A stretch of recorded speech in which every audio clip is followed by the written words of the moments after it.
Tally ho, my salty dogs. It's my first review of 2018 as JDC Drinks Whisky turns 1 year old. To celebrate, we will be going back in time to my first review.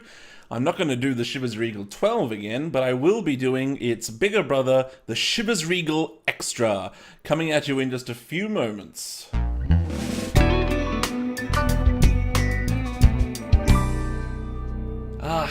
Is it 1 year already? It feels like, well, it feels like a year because that's how much time has gone past. But, 1 year ago, that was a long time ago. Get a squiz at this.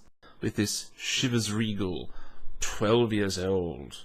This is probably one of the most popular of the blended whiskies. Yeah, he's pretty good. No, actually, I think I was a bit subdued. Maybe not quite on top of my game yet. I was still feeling my way, grasping at the whiskey world like a teenage boy in the backseat of a car with a young lady. Not quite knowing what to do, but having a good time regardless. And now I'm going to try to bring a bit more of an expert eye to Chivas Regal Extra. So, why the Chivas Regal Extra? I think this is probably a result of the whiskey renaissance that we seem to be in. Whiskey popularity is skyrocketing, the whiskey star is in the ascendant, and this has resulted in one or two supply problems. Now, you look at, say, the 12-year-old, the Chivas Regal 12, obviously they have to mature that for 12 years, so supply becomes an issue if the demand increases, but 12 years is still 12 years. What are you going to do? And I think the result is before us here, the Extra. So this is a NAS, there is no age statement.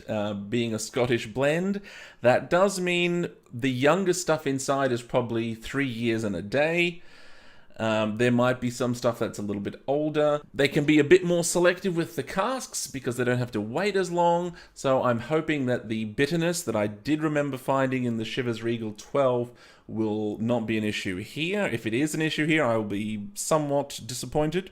I think some effort has been made to keep it similar tasting to the Chivas Regal 12, but they also have, to give it that little touch of insouciance, they've included a few single malts that have been matured in sherry casks. So we should be getting those Oloroso sherry influences as well. The people are of two minds about the idea of releasing NASs as a way to combat the increased demand for whiskey.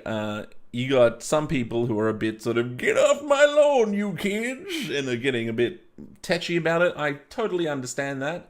But on the other hand, I'm also thinking, it's if people keep buying stuff off them, they're going to want to sell it. And, I mean, they're out to make a buck. Let's see how we feel about this drop before we make any rash judgments about my rash, which is, that's another video. Let's turn around, have a look at the box, and see what we are dealing with. With Chivas Regal Extra, discover an exceptionally rich and generous Chivas blend. A real tribute to the brothers' pioneering mastery in the art of blending legendary and generous whiskies. I don't know how an inanimate object can be generous, but we shall see. Yes, this is my newly renovated room. I haven't quite finished everything. My whiskey painting is yet to be restored to its rightful place, but it's Rome wasn't built in a day, unless you're playing Civilization, in which case it's built in like a couple of seconds. Well, the whiskey details, it is a blend, it is a NAS, it is bottled at 40% ABV, it has been artificially coloured, I'm afraid, and there are some whiskies in here that have been sherry cask matured Oloroso sherry, so that's the dry sherry, not the super sweet of the Pedro Jimenez. Very fruity, very sweet. Caramel. Ooh, strong hint of cinnamon. I think I am able to pick up some sherry influences here. Very mild berries. Some underlying pears. Very inviting nose.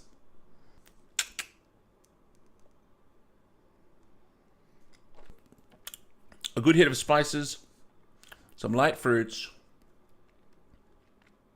some general sweetness. Getting some nuttiness, and I would say almonds. And those are probably coming from the Oloroso. So it's definitely there. A bit of cinnamon. And some caramel. Very nice. Again, as with the nose, very inviting. It's a medium finish, I would say, and it's got that earthy nuttiness at the end. So it's kind of a dry finish. Quite pleasant. Whew. Huge wave of spice just came out.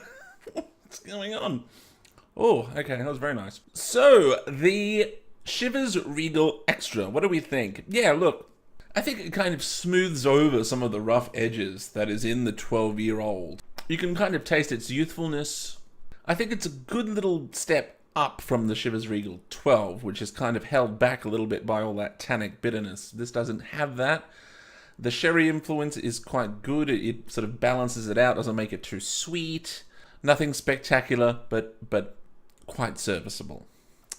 Well, I hope you enjoyed my first review of the year. I look forward to doing more as the new year progresses and becomes, well, then it becomes a teenage year, then it becomes a midlife crisis, menopause year, and then it'll become an old year.